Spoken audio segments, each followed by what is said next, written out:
Hebreos capítulo 6, verso 2 dice, de la doctrina de bautismos, de la imposición de manos. Ahí lo dejo. Es el segundo par de primeros rudimentos. Estudiamos el primero, recuerden, arrepentimiento y fe.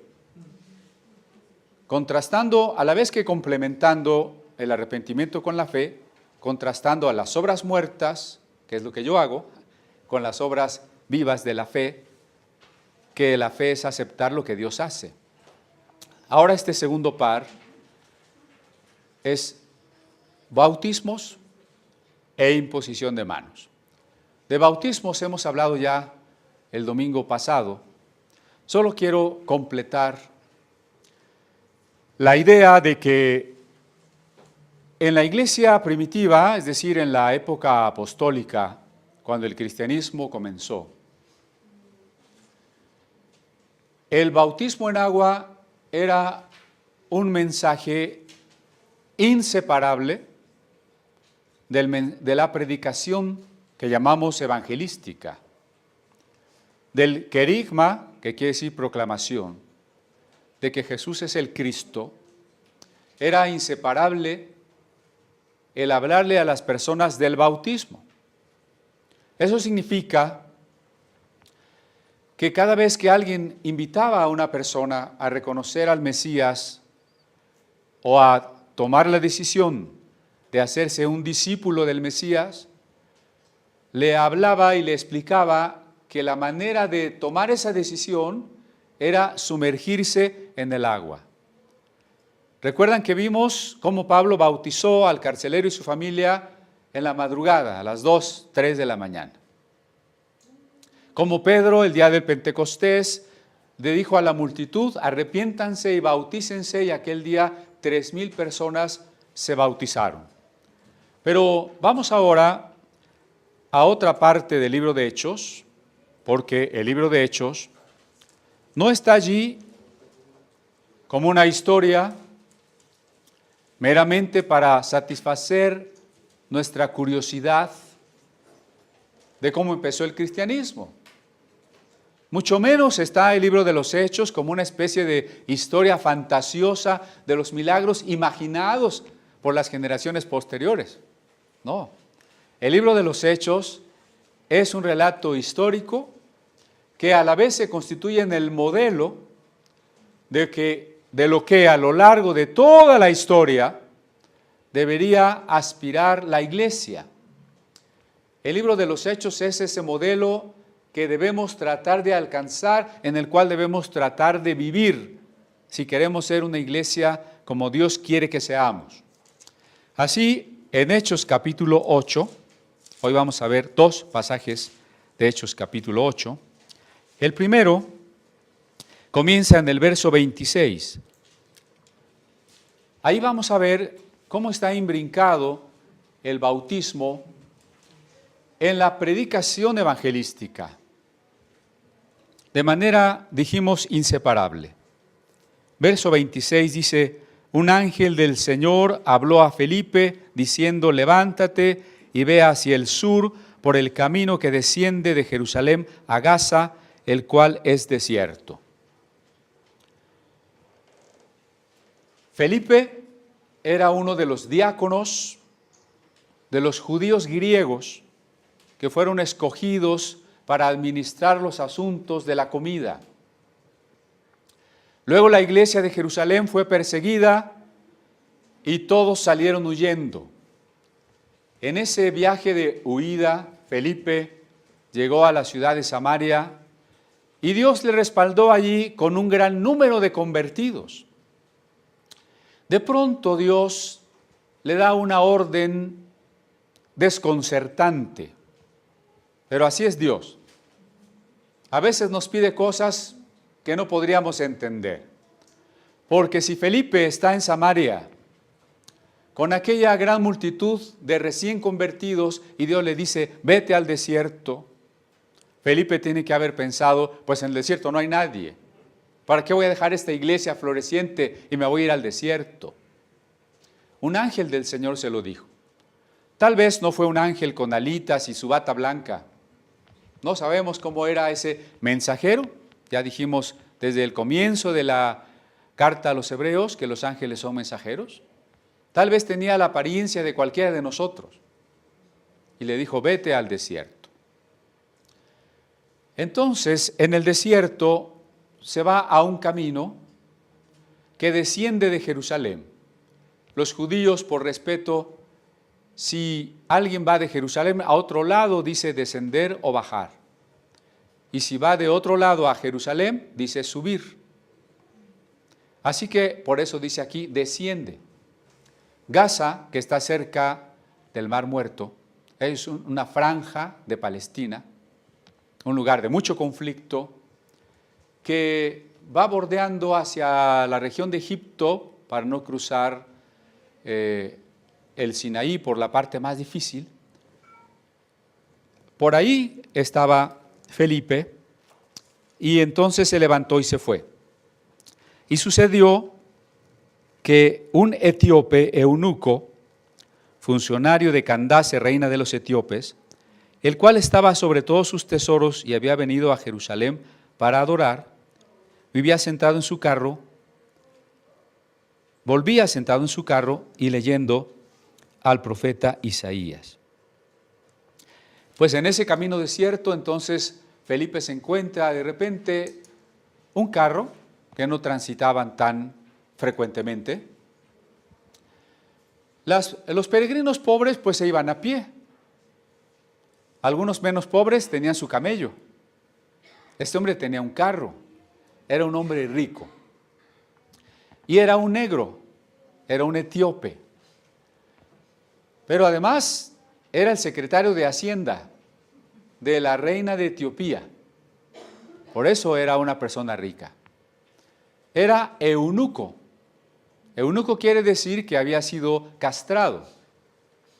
Algunos defensores de la homosexualidad dicen que los eunucos eran homosexuales. No implica la castración optar por la homosexualidad, para nada. Los eunucos, funcionarios de los haremes, de los reyes, pues habían pasado por esa castración quirúrgica, pues precisamente para que no hubiese riesgo cuando cuidaban el harem.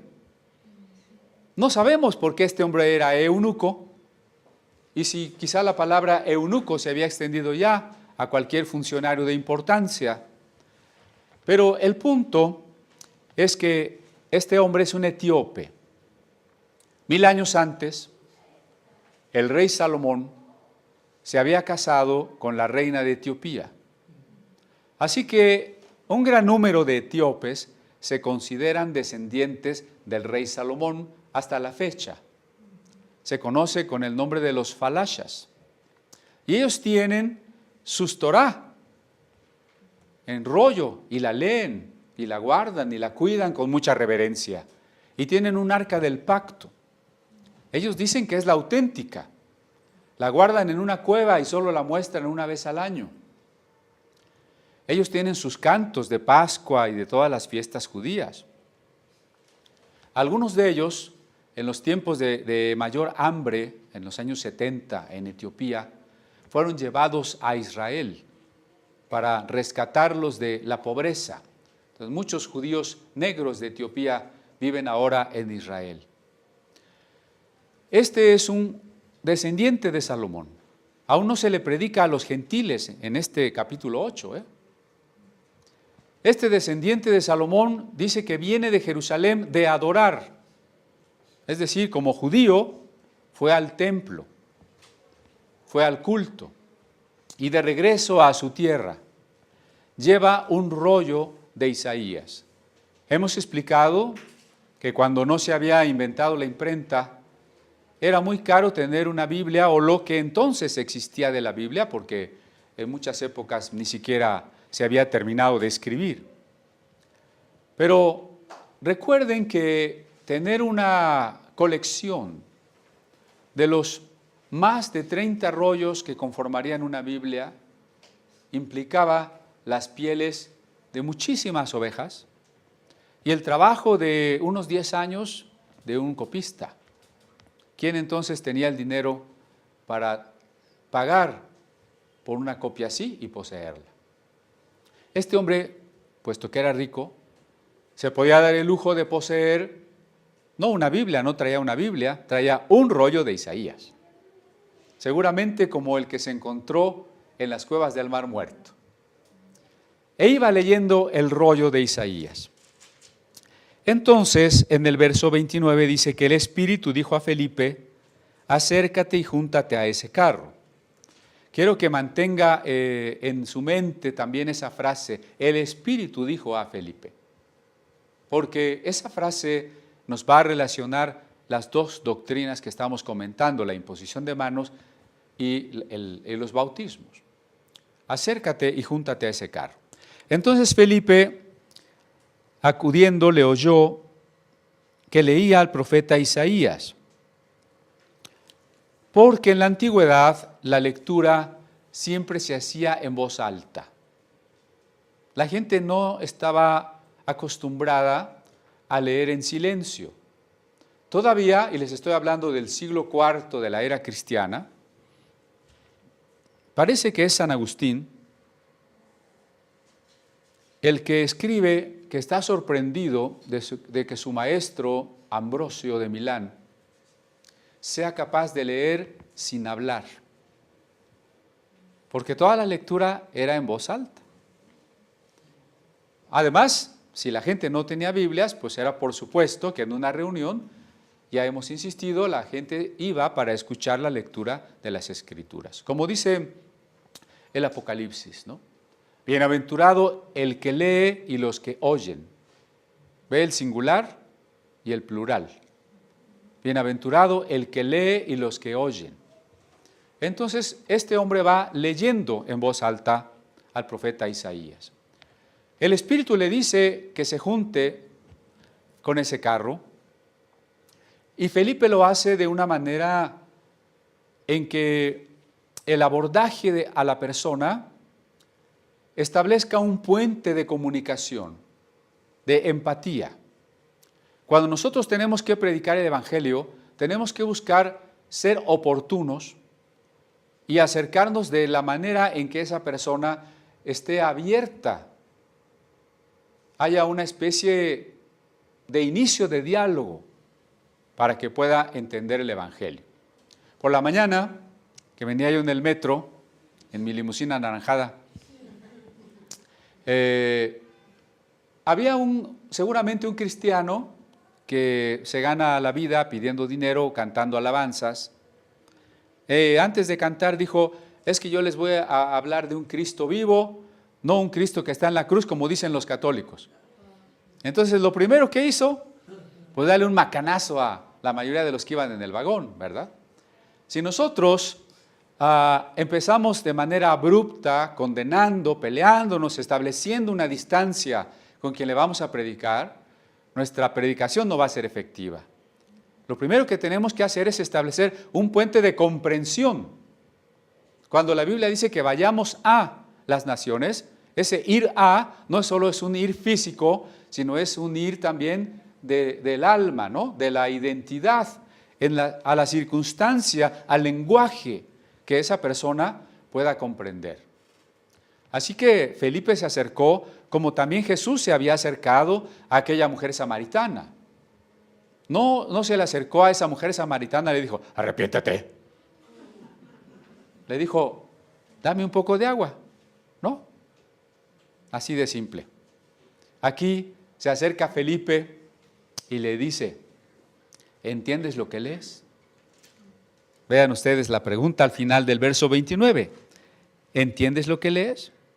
Él dijo, ¿y cómo podré si alguno no me enseñare? Y rogó a Felipe que subiese y se sentara con él. Entonces, ese puente permitió que el etíope dijera, te doy un aventón, súbete y platícame. Si una persona nos llega a decir, platícame de Dios, bueno, pues ya está puesta la situación. ¿Qué más queremos? Que alguien esté dispuesto o que incluso nos pregunte o nos pida que le hablemos de Dios.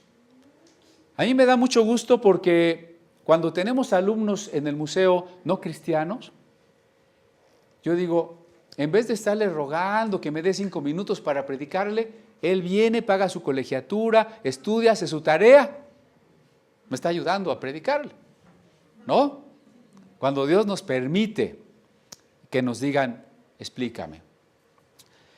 Hay una pregunta que hace el etíope, contesta con una pregunta. A la pregunta de Felipe, ¿entiendes?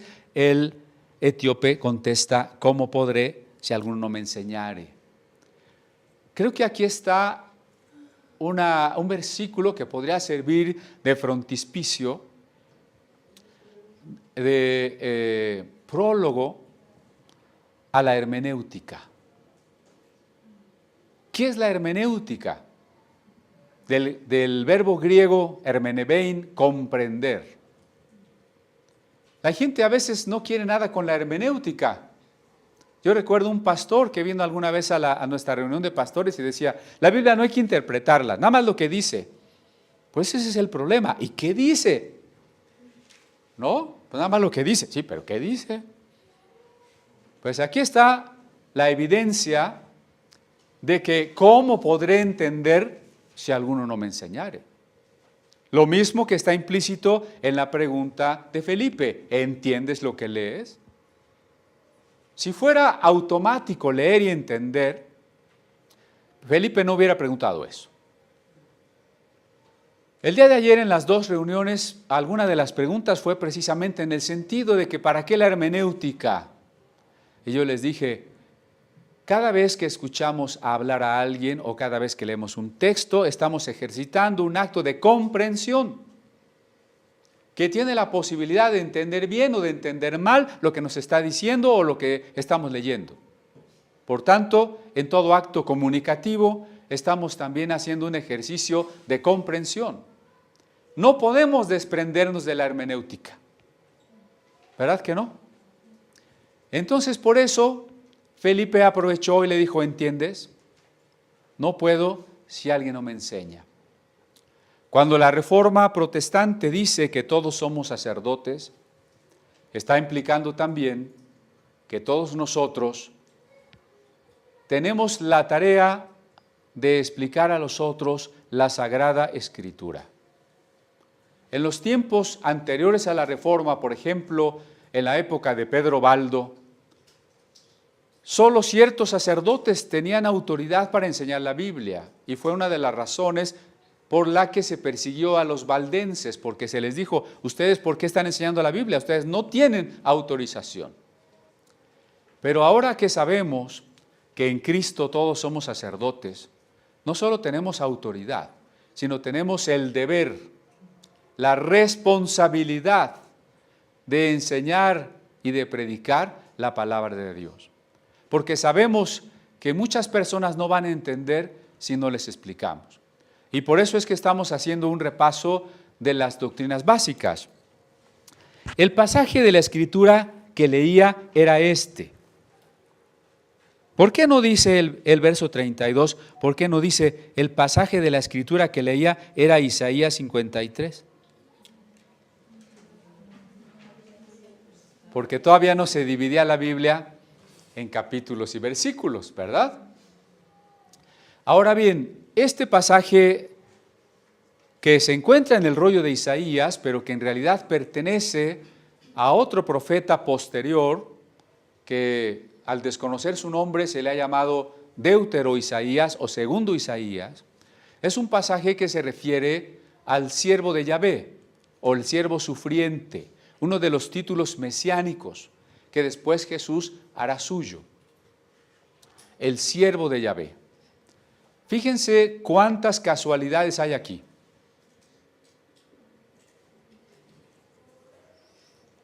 Felipe se va al desierto y casualmente se encuentra un carro. Casualmente el del carro trae un rollo. Casualmente va leyendo un pasaje mesiánico. ¿De qué nos habla todo eso? De lo que llamamos la providencia divina.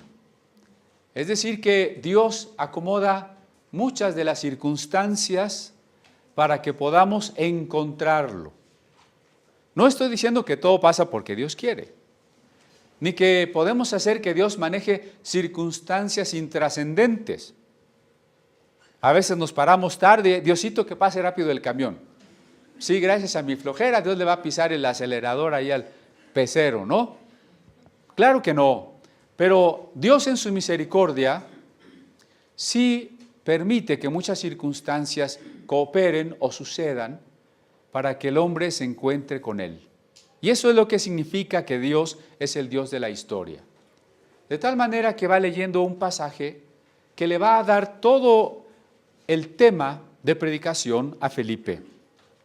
Y dice, el pasaje de la Escritura que leía era este: como oveja a la muerte fue llevado, como cordero mudo delante del que le trasquila, así no abrió su boca. En su humillación no se le hizo justicia, mas su generación, ¿quién la contará? Porque fue quitada de la tierra su vida. Respondiendo el eunuco dijo a Felipe: te ruego que me digas, ¿de quién dice el profeta esto? ¿De sí mismo o de algún otro? O sea, Leo, diría el eunuco, el negrito, dirá, Leo, que hay alguien a quien van a matar como a un borreguito, que no se va a defender, pero lo van a matar. ¿Esto le pasó a Isaías? ¿O de quién está hablando? Pregunta él, ¿de quién está hablando? Casualmente, digo entonces, el pasaje le permite a Felipe decirle, bueno, nuestros maestros de la ley esperan que cuando venga el Mesías sea poderoso e imponga un dominio sobre todas las naciones. Pero Isaías dice que cuando venga el Mesías va a venir manso como un cordero y que lo van a matar. Pues bien, el Mesías ya llegó y ya lo mataron. Entre este encuentro de Felipe y el eunuco y la muerte de Jesús habrían pasado unos 5 años. Al Mesías lo mataron hace 5 años. Ya resucitó. Se llamó Jesús, nació en Belén, vivió en Nazaret, fue lleno del Espíritu Santo, sanó a los enfermos, predicó el reino de Dios, murió en una cruz, resucitó al tercer día. Eso le tiene que haber explicado Felipe al eunuco, ¿no? Oye, pero todo eso no dice ahí. Sí, claro. Desde este pasaje le anunció el Evangelio de Cristo. Lo que yo les acabo de resumir es el Evangelio de Cristo, ¿no? Porque de tal manera amó Dios al mundo que dio a su Hijo unigénito para que todo el que cree no se pierda, mas tenga vida eterna. Continuamos porque entonces hay algo sorprendente. Yendo por el camino, llegaron a cierta agua y dijo el eunuco, aquí hay agua, ¿qué impide que yo sea bautizado? ¿Qué pregunta? ¿Habrá alguien aquí a quien alguna vez una persona nueva, a la que usted apenas le está anunciando el Evangelio, le pregunte, ¿qué impide que yo sea bautizado? Nunca nos han preguntado eso. ¿Sabe por qué nunca nos han preguntado eso? Porque cuando evangelizamos no hablamos del bautismo. Note usted que si el eunuco está preguntando eso, ¿qué quiere decir? Que Felipe le dijo del bautismo. Si Felipe no le hubiera dicho que tenía que bautizarse, el eunuco hubiera preguntado otra cosa. A nosotros nos da cierto miedo hablar del bautismo a un nuevo, ¿no? Como que es más fácil hablarle al que ya es cristiano, que poco a poquito pues se va a ir convenciendo sin escandalizarse de que se tiene que bautizar. Pero eso de que a un nuevo le digas, oye, tú quieres ser un cristiano y la única manera de manifestar que verdaderamente estás comprometido que verdaderamente le estás diciendo sí a la gracia de Dios, es hacer un rito de purificación sumergiéndote en el agua, no lo hacemos. Pero noten ustedes que el eunuco no preguntó, oye Felipe, ¿y cómo puedo aceptar a Cristo en mi corazón? ¿Sí preguntó eso o no? No estoy diciendo que no aceptemos a Cristo en el corazón, pero no preguntó eso. No preguntó, pues mira, yo no sé orar, ¿cómo puedo orar para ser cristiano? ¿Verdad que no? O no preguntó, ¿a qué iglesia tengo que ir? Que además, pues, ¿a dónde hubiera ido? Los etíopes judíos ahora a través del eunuco iban a recibir el evangelio allá en Etiopía, ¿no? Él no preguntó a qué iglesia tengo que ir. Fíjense qué preguntó. ¿Qué obstáculo habría? ¿Por qué no podría yo ser bautizado? Yo creo que la pregunta no solo muestra una interrogante, sino muestra una urgencia, muestra un modo intensivo. ¿Qué impide? O sea, ya quiero, ¿no? ¿Qué impide que yo sea bautizado? Ahora mismo, como lo fue el carcelero. Y entonces, recuerden que Felipe le dijo, no, pues estás muy nuevo, ahorita no podemos. ¿No le dijo eso? No le dijo eso. Le dijo, muy bien, vas a tomar un curso de 3 meses y ya te puedo bautizar. O como les comentaba, que incluso hay pastores que dicen, ¿estás casado por el civil o por la iglesia? No, pues no, tú estás en amaciato, estás en pecado, no te puedo bautizar, primero cásate. O sea que para tener un sacramento tengo que tener primero otro sacramento que ni siquiera es un sacramento, ¿no? O sea, es una contradicción. Aquí no se puso más requisito que la respuesta que expresa Felipe. Si crees de todo corazón, puedes. ¿Crees? No vamos a poner menos requisitos como cuando se bautiza un bebé que no está creyendo. No vamos a poner más requisitos como la idea de que pases un examen o tengamos que revisar tu vida. Solo hay un requisito, crees. ¿Por qué es el único requisito? Porque el bautismo es el compromiso de fe. Entonces, ¿qué se requiere? Pues la fe. Pero así como para ser bautizado se requiere la fe para garantizar que viene desde el fondo del corazón, requiere un acto exterior de compromiso. Ese acto exterior de compromiso es meterse en el agua. Esto es rudimentos, ¿no? Debería ser rudimento. Recuerden ustedes que el bautismo no es una graduación, es la inscripción. Porque cuando alguien argumenta, no, todavía no me he bautizado porque no he dejado de fumar. Bueno, ¿y qué? Cuando ya seas perfecto, ¿ya te bautizas? No es la graduación, es la inscripción. Y si no estás inscrito, pues nunca vas a avanzar. Algunos manuscritos tardíos añaden que respondiendo dijo, creo que Jesucristo es el Hijo de Dios. No está en los manuscritos más tempranos, no es tampoco un problema, no es una contradicción. Seguramente algún copista pensó que era importante asentar, quizá al principio en una glosa marginal, que lo que Felipe estaba creyendo, la fe a la que se estaba refiriendo Felipe y que el eunuco aceptó, es que Jesucristo es el Hijo de Dios. Así que si en alguna Biblia usted no encuentra la segunda parte de este verso, no se sorprenda. ¿En cuál tienes, Dani? La autorizada Nueva Versión Internacional. La Nueva Versión Internacional no tiene la segunda parte del verso, y esa es la razón. La lenguaje actual pone una nota de que en algunos igual en la Biblia del lenguaje actual que tiene Ramón. Esa es la razón.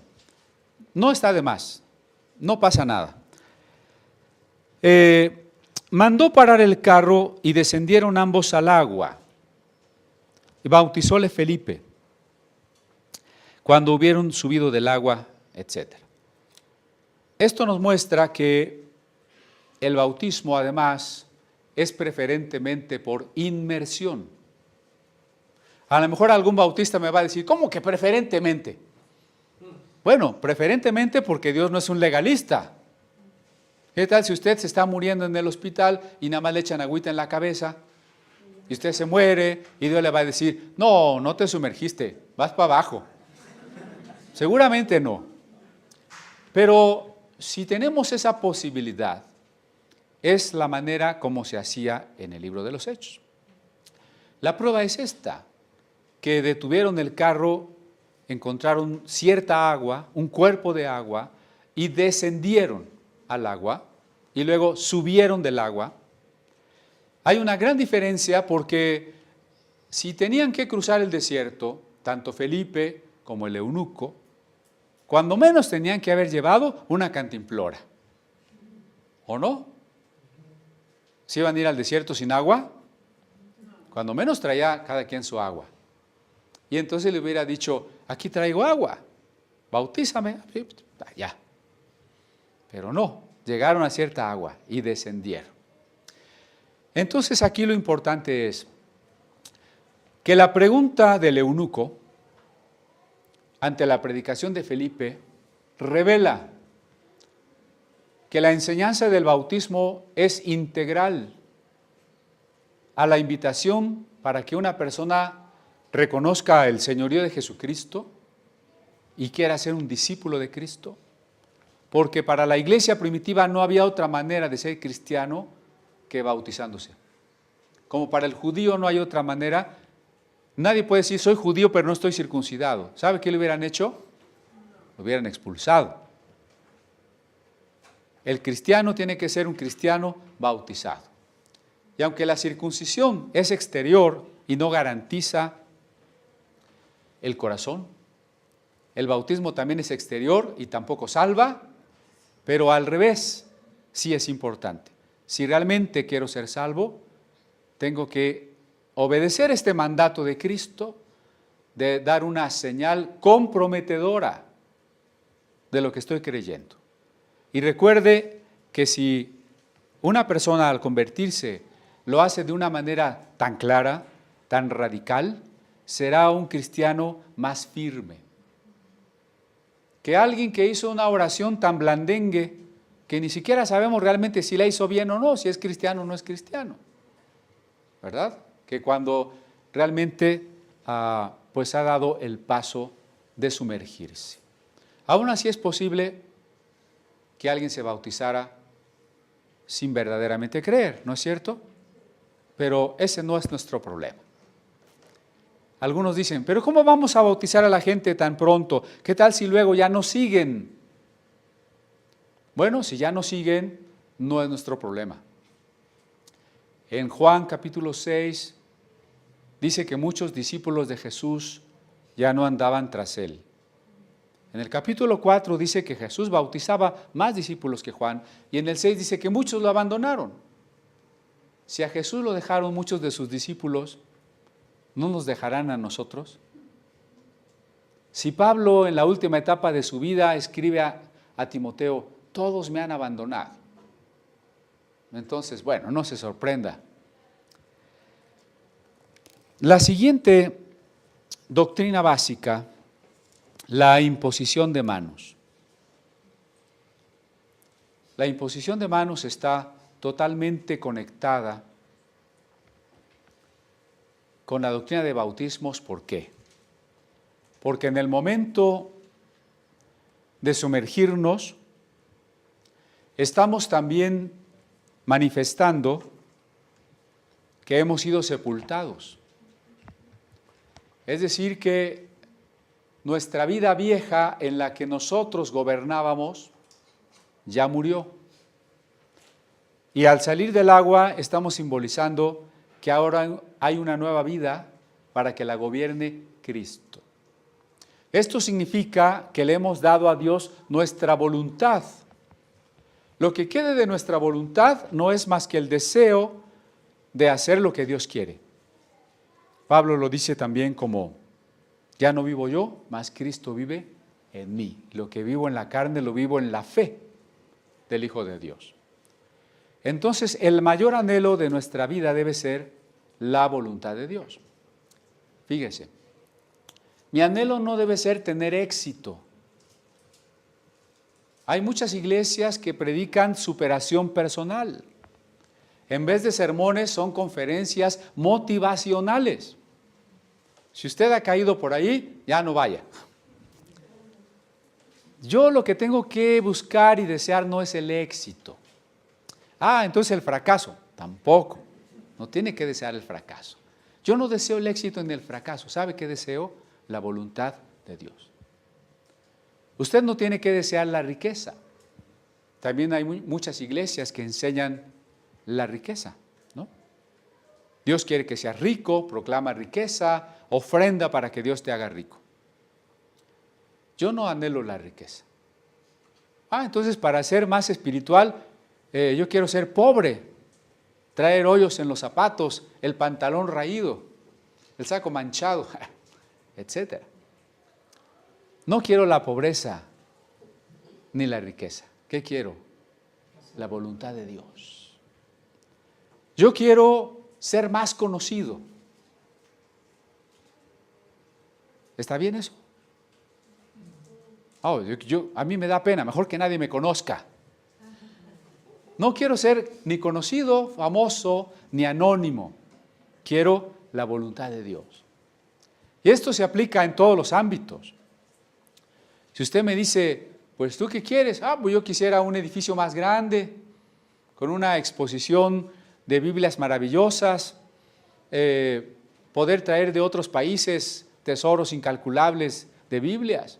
Pues eso es lo que yo quiero, pero ¿qué es lo que Dios quiere? Dios quiere. ¿Quiere eso?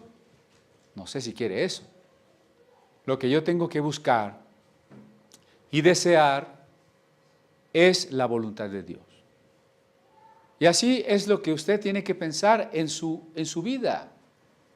A mí me gustaría estudiar esto o aquello. A mí me gustaría casarme o no casarme, o divorciarme o no divorciarme. O a mí me gustaría trabajar aquí o allá. ¿Son legítimos los deseos? Es legítimo que quisiéramos estar lo mejor posible. Pero por encima de esos deseos legítimos, ¿sabe qué debemos desear? La voluntad de Dios. Eso es lo que debemos desear. Por encima de todo, la voluntad de Dios. La felicidad no es el placer. La felicidad no es el tener. La felicidad no es el sentir. La felicidad es una relación con Dios, amorosa, que solo se puede percibir y disfrutar cuando hemos hecho lo que teníamos que haber hecho. Entonces la felicidad se construye y se vive cada momento. No está en el futuro. Puede estar presente hoy, cuando yo me decido a hacer lo que Dios quiere. Pero, y aquí está el pero, y aquí está el puente con la otra doctrina básica. ¿Cómo saber la voluntad de Dios? Y cómo tener el poder de hacer la voluntad de Dios. Vamos a suponer que usted ya se convenció de que lo que debe anhelar es la voluntad de Dios. Vamos a suponer que no está dormido.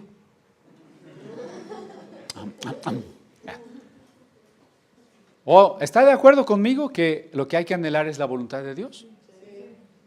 Aunque todavía no lo logremos, pero mentalmente sabemos que así tendría que ser, ¿no? Ahora, ¿cómo saberla y cómo hacerla? Aunque ya dimos también una serie de domingos sobre la voluntad de Dios, algo voy a retomar ahora, porque está conectado con ese siguiente paso. la imposición de manos. ¿Cómo que la imposición de manos? Fíjese que no me estoy refiriendo a que el profeta o el pastor está allí y usted se acerca y le dice, pastor, ore por mí porque quiero saber si compro esta casa. Y yo pongo las manos y sí, Dios dice que compres la casa, pero que me des el 10%. ¿Verdad? No. La voluntad de Dios no es adivinación. Cuando estamos hablando de imposición de manos, no estamos hablando de adivinación. Estamos en Hechos 8. Hechos 8. Recuerde que le dije que recordara del verso 29.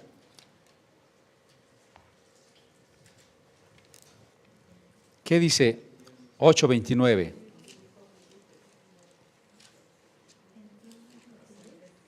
¿Ah? No, el 29.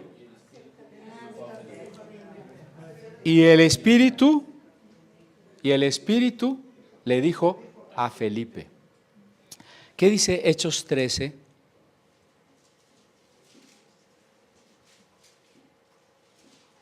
Dos.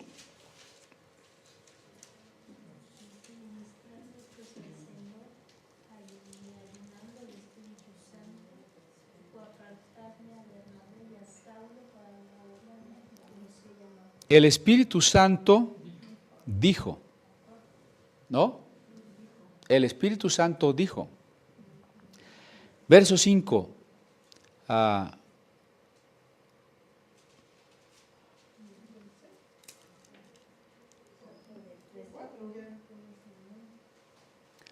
Perdón, el 4. Ellos entonces, enviados por el Espíritu Santo, descendieron. Hechos 15, 28. Porque ha parecido bien al Espíritu Santo y a nosotros.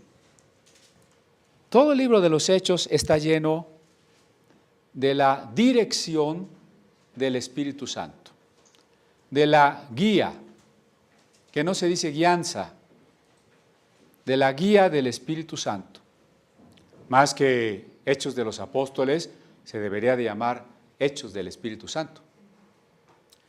Entonces, cuando yo me bauticé y le rendí mi vida a Cristo, es para que yo haga su voluntad y no la mía. Pero ahora, ¿cómo le hago? Ahora necesito la llenura del Espíritu Santo. Para que el Espíritu Santo me haga entender la voluntad de Dios, fundamentalmente a través del texto bíblico, y para que el Espíritu Santo me capacite para hacer la voluntad de Dios. ¿Sí me explico? Estamos entrando a un terreno peligroso porque hay mucha gente que inventa que el Espíritu Santo le dijo. Y ante cualquier ocurrencia, ante cualquier deseo reprimido o pesadilla porque cenó mucho, dice que Dios le dijo. Es un riesgo. Pero el libro de los Hechos nos muestra una iglesia viva en la que el Espíritu Santo está activo y guía a los creyentes. No solo les guía, sino les da el poder, ese poder prometido desde las primeras palabras de Hechos: recibiréis poder cuando haya venido sobre vosotros el Espíritu Santo y me seréis testigos. Esta doctrina de la imposición de manos se refiere precisamente a esa llenura del Espíritu Santo que nos va a capacitar para saber y hacer la voluntad de Dios. Volvamos a Hechos 8 para que veamos por qué estoy diciendo que la imposición de manos es la llenura del Espíritu Santo. Tenemos otra vez a Felipe, un episodio anterior al del negrito, y dice en el verso 5, entonces Felipe, descendiendo a la ciudad de Samaria, les predicaba a Cristo. Y en el verso 12, Pero cuando creyeron a Felipe que anunciaba el evangelio del reino de Dios y el nombre de Jesucristo, se bautizaban hombres y mujeres. ¿Qué le parece? ¿Está en concordancia con lo primero que acabamos de decir? Felipe predica y la gente se bautiza. No solo los varones, como en el judaísmo, hombres y mujeres. Ahora bien, en el verso 14, cuando los apóstoles que estaban en Jerusalén oyeron que Samaria había recibido la palabra de Dios, enviaron allá a Pedro y a Juan. Para que la iglesia se mantuviera unida, se vio la conveniencia de que 2 de los apóstoles visitaran esa obra nueva que había iniciado Felipe, para confirmarla, para ayudarla. Los apóstoles llegan y dice en el 15, los cuales, habiendo venido, oraron por ellos para que recibiesen el Espíritu Santo. Tema controversial, porque en la doctrina tradicional se insiste en que desde el día en que creímos tenemos el Espíritu Santo. Y en ello estamos totalmente de acuerdo. Desde que creímos tenemos el Espíritu Santo. Así que cuando estos hombres y mujeres se bautizaron, podemos imaginar que pasaron unos días y llegó el chisme a Jerusalén, ¿no? Y luego los de Jerusalén se reunieron y decidieron y mandaron a los apóstoles. ¿Cuánto tiempo creen ustedes que pudo haber pasado entre el bautismo de esas personas y que Pedro y Juan llegaran? Una semana, 2 semanas, un mes, no lo sabemos, pero seguro más de 3, 4 días, 7 días, ¿no? Entonces, vamos a suponer que los apóstoles llegaron 15 días después. Quiere decir que los samaritanos bautizados tenían el Espíritu Santo viviendo en ellos desde hacía 15 días. En eso estamos de acuerdo. El convertido, el creyente, es un templo del Espíritu Santo.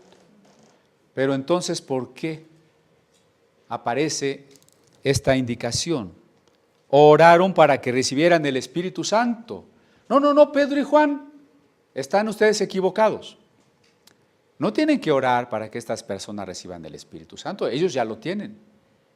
Eso le hubiera dicho no digo qué denominación, ¿verdad? Eso le hubiera dicho. Porque el punto importante aquí es que no se está refiriendo a tener en sentido absoluto el Espíritu Santo, sino a tener la llenura o el bautismo del Espíritu Santo. Porque cuando vemos todo el libro de Hechos, vamos a ver que a veces se dice bautismo, llenura, descendió el Espíritu, o simplemente recibieron el Espíritu, como en Hechos 19. Son sinónimos. En el libro de los Hechos es un sobreentendido que se está hablando de la plenitud o bautismo del Espíritu sobre los que ya son creyentes. Entonces, los samaritanos creyentes bautizados con Felipe tenían el Espíritu Santo viviendo dentro de ellos. Pero Pedro y Juan vinieron y oraron para que ellos no solo tuvieran al Espíritu como un huésped, sino para que la gloria de ese Espíritu los llenara, para que el poder de ese Espíritu los capacitara para vivir la voluntad de Dios. Y a eso se le llama, desde el capítulo 2 del libro de los Hechos, del 1, el bautismo, la promesa, el bautismo con el Espíritu Santo. No es una doctrina pentecostal, o al menos no es exclusiva de los pentecostales. Está aquí, en la Escritura. El creyente que ya es salvo necesita ser lleno del Espíritu Santo. Pedro y Juan oraron para eso. Y por si queda duda, el 16 lo aclara. Porque aún no había descendido sobre ninguno de ellos. Ah, caray. Yo quiero que si usted tiene duda, aquí hermanos o a la distancia, se detenga y lo piense seriamente. Si el pasaje se estuviera refiriendo al tener al Espíritu desde el día en que creímos, sería una contradicción decir que el Espíritu no había descendido sobre ninguno de ellos. Pero si vamos a Hechos 2, vamos a ver que el descenso del Espíritu Santo se refiere no a tener el Espíritu, sino a ser bautizado con el Espíritu. ¿Sí me explico? El verso 16 continúa, solamente eran bautizados en el nombre de Jesús. Ese solamente llama la atención, porque el que creyere y fuera bautizado será salvo. Entonces, ¿por qué solamente? Si ya tiene lo más importante. Sí, estoy de acuerdo, ya tiene lo más importante. Pero lo que el texto nos quiere decir es que además ahora el Señor quiere hacer otra cosa. Dios quiere hacer algo más con esa persona que ya tiene la vida eterna, pero ahora quiere darle esa capacidad de vivir como hijo de Dios. El nuevo nacimiento le convirtió en hijo de Dios, pero ahora requiere el poder para vivir como hijo de Dios. Y eso solo se lo puede dar este descenso, esta llenura, este bautismo con el Espíritu Santo. No terminamos esta doctrina, ¿no? Bautismo, imposición de manos. Vamos a continuar porque todavía hay mucho que decir, hay mucho que explicar, pero quiero dejarles una tarea para la semana. La tarea es que todos los días le pida a usted a Dios que lo llene del Espíritu Santo. No que el Espíritu Santo venga y entre, está en nosotros. Que nos llene, que nos gobierne, que nos tome en plenitud, pensamientos, planes, decisiones, opiniones, deseos. En esa petición tiene que estar implícito también el hecho de reconocer lo que estorba. ¿Por qué el Espíritu no me llenaría? ¿Porque no lo he convencido? ¿Porque tengo que rogarle mucho?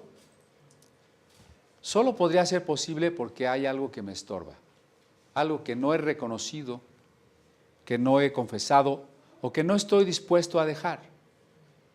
No es que ya tuve que haberlo dejado, para eso necesito el Espíritu, tener el poder de dejarlo. Lo único que necesito es la disposición. No me vaya a malentender, ¿eh? No, es que yo ya no peco, por eso ya puedo pedir el Espíritu. Hermano, si usted ya no peca, ya ni lo pida, ya no lo necesita. Simplemente es la disposición.